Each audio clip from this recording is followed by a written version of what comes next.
영화 중에 그린북이라는 영화가 있습니다.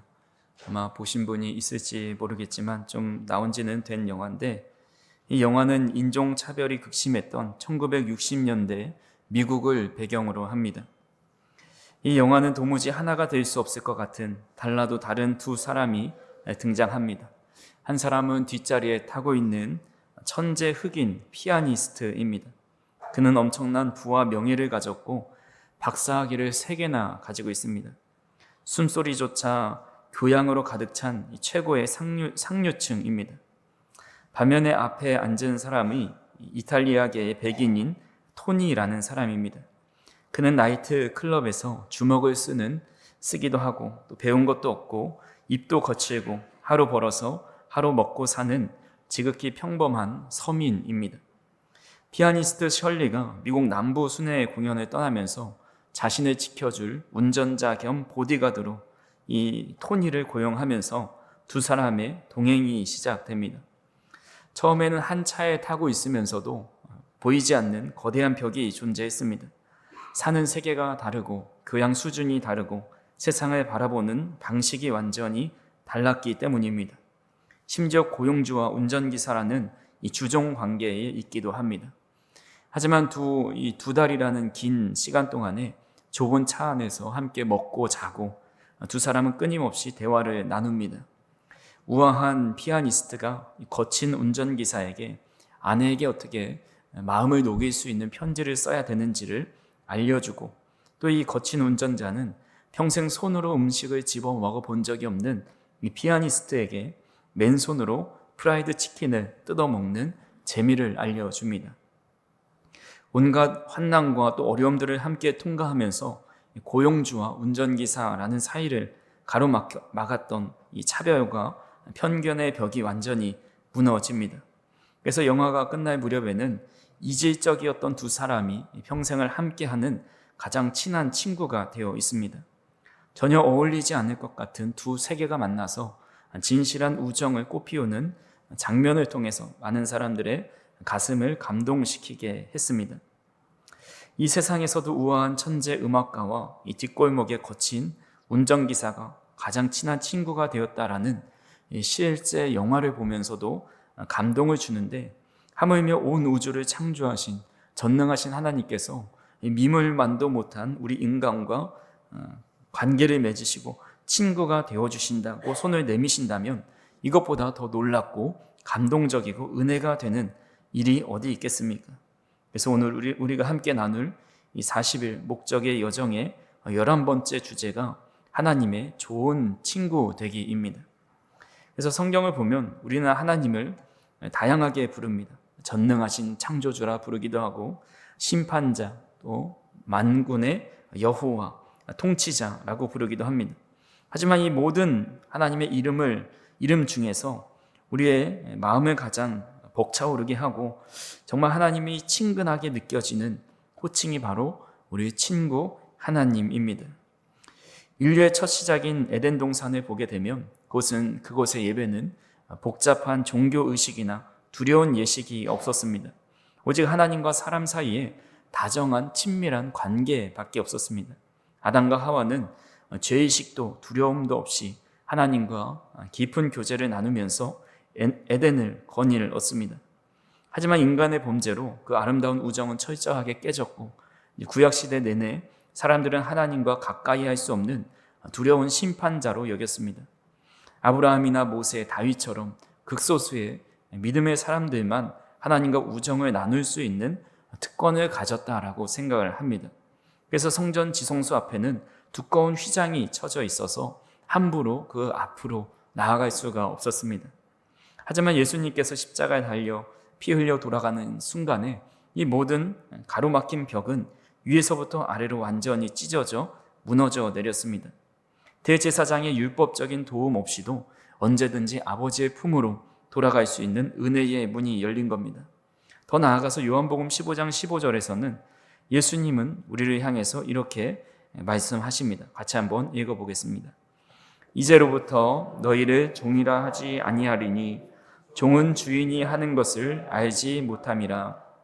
너희를 친구라 하였노니 내가 내 아버지께 들은 것을 다 너희에게 알게 하였음이라. 아멘. 당시 왕궁에서 신하들은 감히 왕의 얼굴조차 쳐다보지 못하고 멀찌감치 엎드려 있어야만 했습니다. 하지만 왕이 신뢰하는 극소수의 친근한 친구들은 왕의 방에 자유롭게 드나들며 비밀스러운 이야기도 나누기도 합니다. 온 우주의 왕이신 하나님이 바로 저와 우리 성도님들을 이 우정의 자리, 가장 가까운 친구의 자리로 초대하고 계십니다.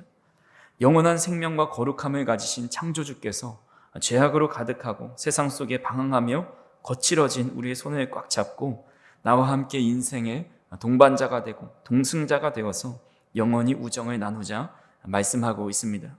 그래서 이 놀라운 초대에 응답하여서 우리가 어떻게 하나님과 친밀한 가장 친한 친구가 될 수 있는지 그 은혜에 대해서 함께 살펴보고자 합니다. 우리가 누군가와 가장 친한 친구가 되기 위해서 제일 먼저 해야 할 것은 바로 자주 만나고 자주 대화를 나누는 겁니다. 며칠에 한 번씩, 몇 달에 한 번씩 격식을 차려 만나면 그것이 참 친해지기가 쉽지가 않습니다. 길을 걷다가도 불쑥 전화를 걸어서 시시콜콜한 농담을 나누고 밥을 먹으면서 편안하게 수다를 떠는 사이가 친구입니다. 하나님과의 우정도 이와 비슷합니다. 하나님의 가장 좋은 친구가 되는 첫 번째 비결이 끊임없는 대화를 나누는 데 있습니다. 우리는 흔히 내가 새벽에 일어나 눈을 비비고 교회에 나가서 1시간 남짓 기도하고 또 성경을 서너 장 읽는 큐티의 시간을 가지면 하나님과 충분히 친밀한 관계를 맺었다라고 생각할 수 있습니다. 물론 이 시간은 우리의 영혼을 깨우는 아주 놀라운 시간입니다. 하지만 릭 워렌 목사님은 이 책 안에서 이런 이야기를 합니다. 115페이지에 보면 다음 페이지 한번 넘겨주시겠어요? 일주일에 한 번 교회에 출석하거나 매일 경건의 시간을 갖는 것만으로 하나님과 친밀한 관계를 맺을 수 없다. 하나님과의 우정은 삶의 모든 경험을 그분과 나눌 때 쌓인다 이야기합니다. 하나님은 우리가 아침에 성경책을 덮는 순간 하나님 오늘 하루도 안녕히 계시고 내일 아침에 다시 만나 뵙겠습니다 하고 돌아서기를 원치 않으십니다. 우리가 주일 예배를 마치고 돌아가면서 주님이 이곳에 잘 계시고 한 주 동안 저는 잘 살다가 다시 만나겠습니다 이렇게 원하지 않는다라는 겁니다. 우리 스케줄의 한 부분만 차지하는 손님이 되길 원치 않으신다라는 거죠. 하나님은 우리가 아침에 일어나서 세수를 하고 출근을 하고 직장에서 사람들을 상대하고 또 저녁에 피곤한 몸을 이끌고 집으로 돌아와서 또 잠자리에 들기까지 모든 순간에 친구로서 함께 하기를 원하십니다.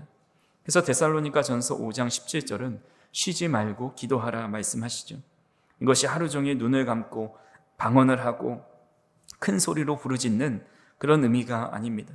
마트에서 장을 볼 때나 운전할 때나 청소기를 돌릴 때나 일을 할 때나 나와 동행하시는 주님께 끊임없이 일상의 말을 건네는 것을 의미합니다. 책에서는 일상의 임재를 완벽하게 살아낸 이 17세기 프랑스 수도원의 평범한 요리사였던 로렌스 형제에 대한 이야기가 또다시 등장합니다. 그는 대단한 신학자나 수도 원장이 아니었습니다. 아주 하루 종일 주방에서 감자를 깎고 프라이팬을 돌리고 쓰레기를 버리는 그것이 그의 일상이었습니다. 하지만 그 주방 바닥을 세상에서 가장 거룩하고 또 빛나는 지성소로 만듭니다. 그는 감자를 하나 깎으면서도 주님 나와 함께 하시죠. 이 감자 요리하는 손길 위에 하나님의 은혜를 부어주셔서 맛있는 요리가 되어서 나머지 수도사들이 다 즐겁게 먹게 해달라고 하나님께 기도하며 대화합니다. 쓰레기를 버리면서도 하나님의 임재를 누리며 교제합니다. 그래서 로렌스 형제는 하나님과 친밀해지려면 특별한 영성 수련회를 찾아서 산속으로 떠날 필요가 없다라고 이야기합니다. 내가 매일 하는 그 평범한 일상의 태도를 바꾸기만 하면 된다라고 이야기합니다. 나 자신을 위해 하던 일을 이제는 하나님을 위해 하는 것, 이것이 바로 하나님과 교제하는 일상의 대화이자 예배의 핵심입니다. 그래서 앞서 서론에서 나눈 영화 속 토니와 셜리가 덜컹거리는 자동차 안에서 프라이드 치킨을 뜯어 먹으면서 진짜 우정을 쌓았던 것처럼 하나님도 우리의 가장 평범한 일상 속에서 우리와 대화하고 교제를 나누기 원하십니다.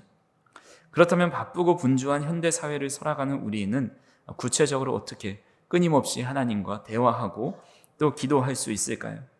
이 책에서 한 가지 방법을 소개하기를 바로 호흡 기도입니다. 호흡하듯이 기도하라라는 거죠. 기도할 때 어려운 신학의 용어를 쓰고 또 유창하게 하려고 애쓸 필요가 없다라는 겁니다. 우리가 숨을 들이마시고 내쉬듯이 이 짧은 순간에 속으로 아주 짧은 문장으로 기도를 하라는 거죠. 주님, 참 제가 주님을 사랑합니다. 주님, 제가 참 화가 나고 힘이 듭니다. 저를 도와주세요. 주님을 더 알고 싶습니다. 저는 온전히 주님의 소유입니다. 라고 하면서 끊임없이 작은 짧은 문장을 통해서 하나님과 호흡하듯이 대화하며 살아가라라는 겁니다. 피아니스트가 무대에서 멋진 연주를 하기 위해서 매일같이 훈련을 합니다. 하기 싫어도 정해진 시간에 억지로라도 그렇게 연주를 하면서 계속해서 반주를 잘 할 수 있도록 반복 훈련을 합니다. 우리도 처음에는 하나님께 호흡하듯이 기도하는 것이 매우 어렵습니다. 평소에 하나님을 잘 생각하지 않다가 어떻게 하루 종일 주님을 생각하고 또 주님과 함께 기도하겠습니까? 그래서 우리는 처음에는 억지로라도 시각적인 또 환경적인 요소를 다 준비해 놓고 주님을 떠올리는 그런 훈련을 해야 합니다. 제가 대학생 때 CCC에서 훈련을 받을 때에 111 기도를 했습니다. 이 111 기도는 한 사람이 1시에 1분씩 기도하는 시간입니다. 그래서 매일 1시에 알람을 맞춰놔서 그 알람이 울리면 무의식적으로 생각하지 못했을 때에도 알람이 울리면서 111 기도 시간이구나 하면서 기도하는 훈련을 했습니다. 그래서 처음에는 111 하루에 1시에 1분밖에 기도하지 못했지만 나중에 이것이 훈련이 되면 좀 더 그 텀이 짧아지고 매 순간 하나님께 기도하고 또 하나님을 생각하는 삶을 살게 됩니다. 그래서 어떤 이들은 눈에 잘 띄는 곳에 포스트잇으로 하나님이 나와 함께 계신다 혹은 코람데오 하나님이 나를 지켜보고 계신다라는 단어를 곳곳에 붙여놓으면서 고개를 어디를 돌리든지 하나님을 생각하게 하고 또 하나님께 기도하는 그런 훈련을 할 때에 우리는 그것이 습관이 되고 또 그런 하나님과의 교제가 자연스럽게 이루어진다는 겁니다. 근데 여기서 중요한 주의사항이 하나 있는데 이 훈련의 목표가 하나님의 임재를 뜨겁게 느끼는 데 있지 않다라는 겁니다. 우리의 감정은 날씨처럼 수시로 변하죠. 감정이 메마를 때도 있고 또 때로는 충만해질 때가 있습니다. 눈물이 날 때도 있고 아무런 감정이 느껴지지 않을 때도 있습니다. 하나님은 우리의 감정에 따라 계시고 안 계신 분이 아니라 성경은 말씀을 통해서 우리가 어떤 감정을 느끼든지 상관없이 내가 영원토록 너희와 함께 하겠다 약속하십니다. 우리와 감정과 또 우리의 상황과 상관없이 우리 안에 또 우리 곁에 하나님이 늘 계시다는 그 진리는 변하지 않습니다. 그래서 우리가 감정적으로 주님을 느끼든지 못 느끼든지 하나님이 늘 내 곁에 계시다라는 진리를 붙잡고 감정과 상황과 상관없이 매일 주님과 대화를 이어나가는 것이 하나님과 좋은 친구가 되는 첫 걸음이자 비결 중에 하나라는 것입니다. 저 우리 성도님들이 의식적으로라도 일주일 동안 살아가면서 늘 하나님께 짧은 대화의 기도를 드리실 수 있기를 간절히 바랍니다. 두 번째로 하루 종일 말씀을 묵상하면서 주님과 깊은 비밀을 공유하라고 이야기합니다. 하나님의 가장 친한 친구가 되는 비결 중에 하나가 묵상이라는 거죠. 앞에 나눈 첫 번째 말씀이 호흡인 기도라고 한다면 두 번째가 하나님의 말씀에 귀를 기울이고 계속해서 되새기는 묵상 훈련입니다. 우리가 누군가를 가장 친한 친구라고 부르려면 반드시 충족되어야 할 것이 있는데 바로 서로에 대해 깊이 알아야 한다는 겁니다. 상대방이 무엇을 기뻐하고 무엇을 슬퍼하는지 또 어떤 성품과 어떤 인생의 계획을 가지고 있는지를 전혀 모른다면 친한 친구라 부를 수가 없습니다. 마찬가지로 하나님의 말씀을 알지 못하면 우리는 하나님의 뜻과 생각을 알 수 없게 되고 결코 하나님과 깊은 친구의 관계가 될 수 없습니다. 말씀을 모르는데 어떻게 하나님을 뜨겁게 사랑하고 하나님이 좋아하시는 것이 무엇이고 하나님이 싫어하시는 것이 무엇인지 어떻게 알 수 있고 또 어떻게 깊이 대화를 나누며 우정을 나눌 수 있겠습니까? 하나님께서 사무엘을 이스라엘의 사사로 세우실 때 그에게 나타나신 방법이 있습니다. 사무엘상 3장 21절에 보시면 같이 한번 읽어보겠습니다. 여호와께서 실로에서 다시 나타나시되 여호와께서 실로에서 여호와의 말씀으로 사무엘에게 자기를 나타내시니라. 아멘. 여호와께서 실로에게 여호와의 말씀으로 사무엘에게 자기를 나타내셨다라고 말씀합니다. 하나님은 오늘도 변함없이 기록된 말씀을 통해서 하나님이 어떤 분이신지를 나타내십니다. 하지만 바쁜 현대를 살아가는 우리가 하루 24시간 내내 성경책만 펼쳐놓고 살 수 없는 노릇입니다. 치열한 직장과 또 삶 속에서 산더미 같은 업무를 처리해야 되고 또 가정의 여러 가지 가사 업무를 해야 되고 가족들을 돌봐야 합니다. 복잡한 인간관계 속에서 사람도 만나면서 시간을 보내야 합니다. 이럴 때 우리에게 중요한 것이 바로 묵상입니다. 많은 성도인들이 묵상이라고 한다면 세상에 등을 진 채 조용히 골방에 들어가서 눈을 감고 그 말씀을 계속해서 생각하는 것이라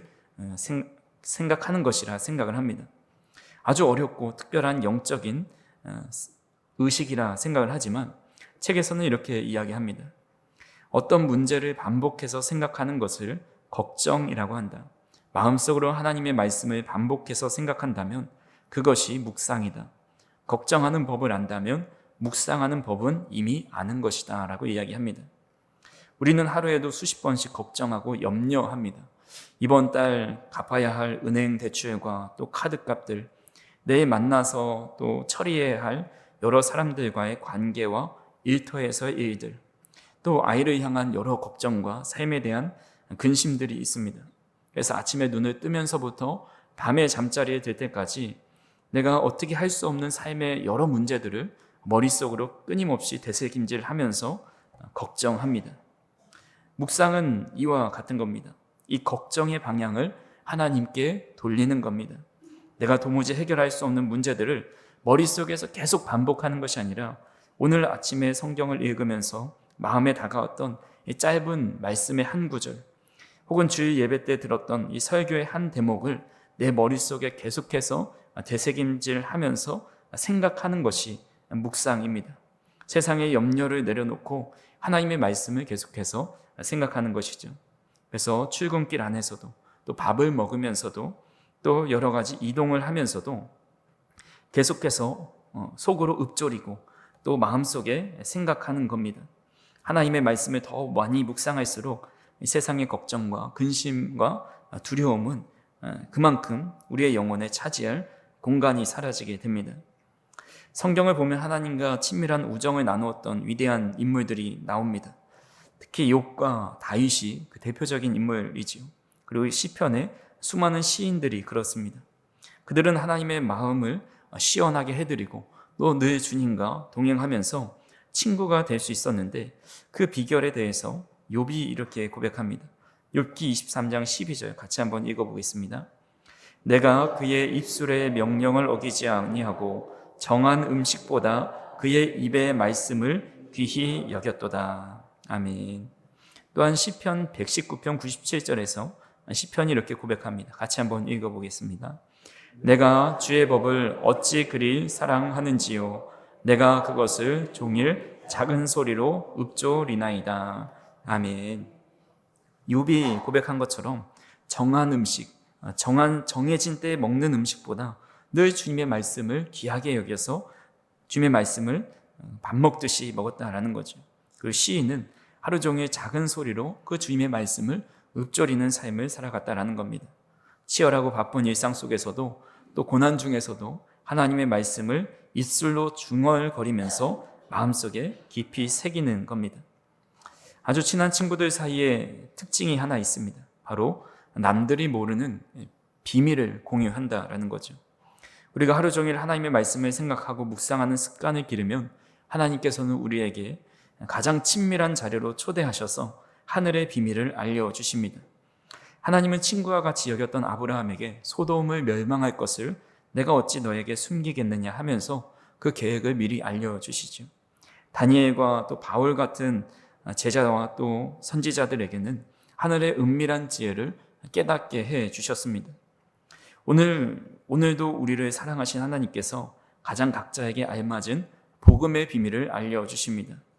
30분이 되지 않는 설교 중에 누군가는 이런 내용의 말씀이, 또 다른 누군가에는 저런 말씀의 내용이 마음에 새겨집니다. 그럴 때 가슴에 와닿는 한 문장, 그 내용을 한 주 동안 계속해서 묵상해 보는 겁니다. 계속 되새김질하면서 마음에 깊이 뿌리 내릴 때에 우리는 늘 주님과 뜻이 통하는 가장 좋은 친구가 될 수 있다는 사실을 기억하시기 바랍니다. 우리가 바쁘고 피곤한 일상 속에서도 굳이 시간을 내어서 하나님과 끊임없이 대화하고 종일 말씀을 묵상해야 하는 궁극적인 이유가 있습니다. 그것은 바로 전능하신 창조주 하나님을 아는 것, 또 하나님과 친구가 되는 것이 바로 우리 인생에 누릴 수 있는 가장 위대한 특권이자 최고의 영광이기 때문입니다. 세상 사람들은 모이면 남들보다 더 많이 배운 학위에 자랑을 하고, 사람들보다 더 많은 또 투자가 잘 돼가지고 돈을 많이 벌었다라는 것을 자랑하고, 또 내가 세상에서 이렇게 많은 업적을 이루었다라는 것을 자랑합니다. 이 영화에서 나오는 그 천재 피아니스트 셜리는 남들이 부러워할 만한 부와 명예와 박사학위를 가졌습니다. 하지만 그의 내면에는 지독한 외로움과 공허함으로 가득 차 있었습니다. 오전에도 말씀드린 대로 세상의 소망과 자랑거리로는 우리의 영혼을 만족시킬 수가 없습니다. 책에서는 이렇게 이야기합니다. 하나님을 알고 사랑하는 것은 우리의 가장 큰 특권이고, 하나님이 우리에게 알려지시고 사랑받으시는 것은 그분의 가장 큰 기쁨이다 라고 이야기합니다. 그래서 예레미야서 9장 24절에 이렇게 우리가 무엇을 진짜 자랑해야 되는지를 알려줍니다. 같이 한번 읽어보겠습니다. 자랑하는 자는 이것으로 자랑할지니 곧 명철하여 나를 아는 것과 나 여호와는 사랑과 정의와 공의를 땅에 행하는 자인 줄 깨닫는 것이라. 나는 이 일을 기뻐하노라. 여호와의 말씀이니라. 아멘. 우리가 진짜 자랑해야 할 것은 내가 하나님을 이만큼 압니다. 내가 하나님을 이렇게 잘 섬기고 있습니다. 온 세상을 창조하신 하나님께서 나의 가장 친밀한 친구가 되십니다. 이 사실을 우리는 자부심으로 여기고 이것을 자랑해야 합니다. 목회 현장에 있으면 많은 분들을 만나게 됩니다. 세상의 눈으로 보기에는 그렇게 많은 소유를 가지고 있지 않고 때로는 육신의 질병으로 고통을 받는 분도 있습니다. 하지만 이상하게도 그분들 중에 얼굴이 천사처럼 빛나고 평안이 넘치는 분들이 참 많이 있습니다.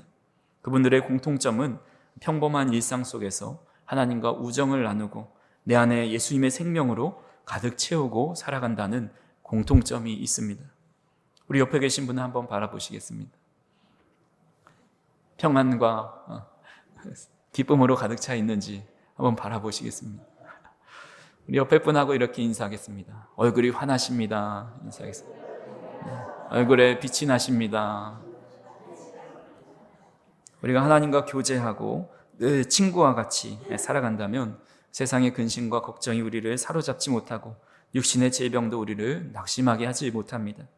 예수님을 하늘에 계신 재판장이나 위대한 스승으로만 여기는 것이 아니라 매일 일상의 식탁에서 또 직장의 책상 앞에서 자신의 속마음을 다 털어놓을 수 있는 하나님을 가장 친한 친구로 더불어 사귀며 살아갈 때에 세상이 줄 수 없는 기쁨과 참된 평안을 누리게 됩니다. 오늘 책 120페이지에 보면 이렇게 이야기합니다. 내일까지 기다리지 말라. 오늘부터 하나님과 끊임없이 대화하고 그분의 말씀을 계속 묵상하는 연습을 시작하라. 우리는 기도를 통해 하나님과 대화할 수 있고 하나님도 묵상을 통해 우리에게 말씀하실 수 있다라고 이야기합니다. 우리는 늘 예배 시간에 생각하죠. 이번 주 한 주도 하나님의 뜻대로 또 하나님의 말씀을 묵상하고 기도하며 살아야겠다. 오늘은 열심히 예배 드렸으니까 내일부터 해야지라고 생각을 할 때가 많이 있습니다.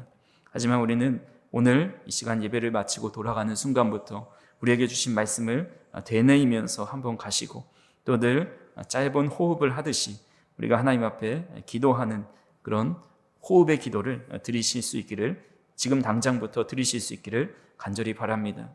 우리가 어떤 사람과 우정을 쌓고 진정한 친구가 되는 것은 결코 하루아침에 이루어지지 않습니다. 요술방망이를 두드리듯이 저절로 되는 것도 아닙니다. 시간과 정성을 들이고 내 마음을 온전히 쏟아 부어야만 관계가 생기고 그 관계가 더 깊어집니다. 오늘 하루 하나님을 한 번도 생각하지 않았는데 내일 갑자기 하나님과 둘도 없는 친구처럼 될 수가 없습니다. 하나님과의 친밀한 관계를 맺는 것을 더 이상 머뭇거리거나 내일로 미루는 것이 아니라 바로 오늘 예배를 마치고 돌아가면서 날마다 그 하나님과의 호흡과 또 교제를 쌓아가시면서 더 주님을 신뢰하고 가까이 여길 수 있는 우리의 참된 친구요, 또 참된 동반자요, 우리 인생의 인도자로 여기며 살아갈 수 있는 저 우리 성도님들이 되기를 간절히 소망합니다. 사랑과 은혜가 풍성하신 하나님 아버지 감사합니다. 주님과 도저히 닿을 수 없는 연약한 우리를 향하여서 친구라 여겨주시고 불러주시니 감사를 드립니다. 이 놀라운 특권을 날마다 누리며 살아갈 수 있도록 인도하여 주옵소서. 호흡하듯이 주님과 날마다 교제하며 기도할 수 있도록 인도하여 주시고, 주님께서 허락하신 귀한 말씀들이 우리의 마음의 걱정에 근심들을 다 내어 쫓고 주님의 말씀만이 충만히 임할 수 있도록 인도하여 주시옵소서. 한 주 동안 살아갈 때에 우리의 감정과 상황과 상관없이 늘 우리와 동행하시는 그 하나님의 진리의 약속을 믿으며 살아갈 수 있도록 인도하여 주시고, 주님께서 함께 하시고 우리의 가장 친한 친구가 되어주심으로 말미암아 세상 속에 담대하고 기쁨과 사랑이 충만한 삶을 살아갈 수 있도록 인도하여 주시옵소서. 이제는 우리 주 예수 그리스도의 은혜와 하나님 아버지의 극진하신 사랑하심과 성령님의 감화 감동 교통하심이 우리의 가장 친한 친구가 되시는 하나님과 날마다 교제하고 주님의 말씀을 늘 머리에 되뇌이며 입술로 고백하며 살아가기를 원하는 사랑하는 성도님들과 그들의 삶 속에 우리의 가정과 교회와 이 나라 이 민족 위에 이제로부터 영원토록 함께 하시기를 축원하옵나이다. 아멘.